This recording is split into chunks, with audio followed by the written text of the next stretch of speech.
हाल में ही cabinet minister Javed Ahmad Rana का पुंछ का दौरा था, जिस दौरान उन्होंने खुद कहा कि पहाड़ी कबीला जिन्हें गुज़श्ता साल शेड्यूल्ड ट्राइब के ज़िम्मे में शामिल किया गया है, इनकी स्कॉलरशिप हॉल्ट पे है।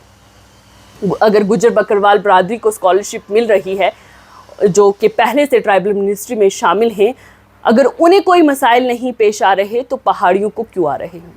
और जावेद अहमद राणा ने मिनिस्टर बनते ही ST2 को ट्राइबल मिनिस्ट्री में शामिल किया था, लेकिन उन्होंने पुंछ के अंदर स्टेज से कहा कि सोशल वेलफेयर मिनिस्ट्री को लिखा है कि वो टेक ओवर करे ये मामला, क्योंकि आज की तारीख में पहाड़ी हॉस्टल्स हों या फिर वजीफे का मामला हो, वो सोशल वेलफेयर से ही मंसूब है।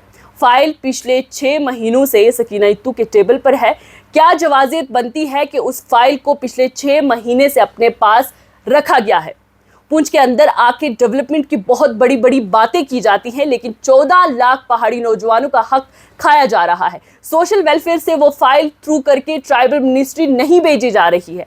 एक तरफ आप यहाँ आके जो कॉलेज पहले से माजी में सरकार दे चुकी है और उसका फाउंडेशन स्टोन जो है वो रखती हैं, तो शोर शराबा ऐसे किया जाता है जैसे आप खुद ये तमाम चीज़ें कर रही हैं, वहीं 14 लाख नौजवानों का हक मार रही हैं।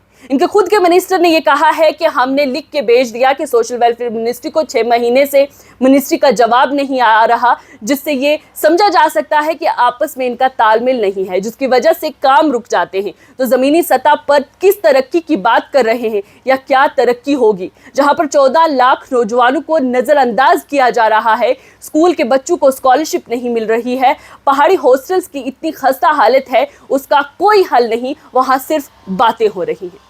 यही नहीं, कैबिनेट मिनिस्टर जावेद अहमद राणा ने ये भी कहा अपने स्टेज से कि जो पैसा आया है, चाहे हॉस्टल्स के लिए हो या फिर स्कॉलरशिप का, वो अभी फिलहाल हॉल्ट पे रखा गया है और जैसे ही सोशल वेलफेयर से NOC मिल जाएगी वो पैसा रिलीज कर दिया जाएगा।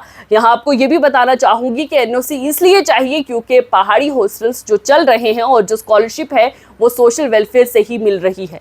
सवाल ये है कि 6 महीनों से फाइल को क्यों रोक कर रखा गया है? स्कॉलरशिप का पैसा रिलीज क्यों नहीं हो रहा? हॉस्टल्स की इतनी खस्ता हालत है, ट्राइबल मिनिस्ट्री इंतजार में है कि सोशल वेलफेयर मिनिस्ट्री से NOC मिले और पैसा रिलीज किया जाए, तो इसका जवाब देना चाहिए। अगर ये काम नहीं कर सकती हैं, इतना ही प्रेशर है, वर्कलोड है, तो छोड़ दें इस डिपार्टमेंट को। तीनों डिपार्टमेंट मेजर डिपार्टमेंट्स हैं जो आपके पास हैं। लोगों की सेहत जुड़ी है उनके साथ, तालीम जुड़ी है उनके साथ, नौजवानों का मुस्तकबिल इसके साथ जुड़ा हुआ है, क्योंकि सोशल वेलफेयर में अगर हम देखें तो कई सारी ऐसी स्कीम्स हैं जिनसे लोग मुस्तफीद हो सकते हैं, लेकिन यहाँ तो इन मामलात को संजीदगी से लिया ही नहीं जा रहा। अगर लोगों को अच्छी सेहत नहीं मिलेगी, तालीमी इदारों का ये हाल रहेगा, इंफ्रास्ट्रक्चर उनके पास अच्छा नहीं होगा, गरीब और मुस्तहिक बच्चों को वजीफ़ा नहीं मिलेगा, तो कैसे चलेगा ये निज़ाम? तो सवाल ये बनता है कि क्या सिर्फ दौरे, फाउंडेशन स्टोन्स और फोटो सेशन से ज़िला पुंछ की तकदीर बदलेगी? जब तक असली मसाइल पर संजीदगी से बात नहीं होती, तब तक अवाम को उनका हक नहीं मिलेगा। जब तक सिस्टम अकाउंटेबिलिटी से खाली रहेगा, तब तक ना सेहत सुधरेगी, ना तालीम मजबूत होगी, ना सोशल वेलफेयर अपनी मंजिल तक पहुंच पाएगा।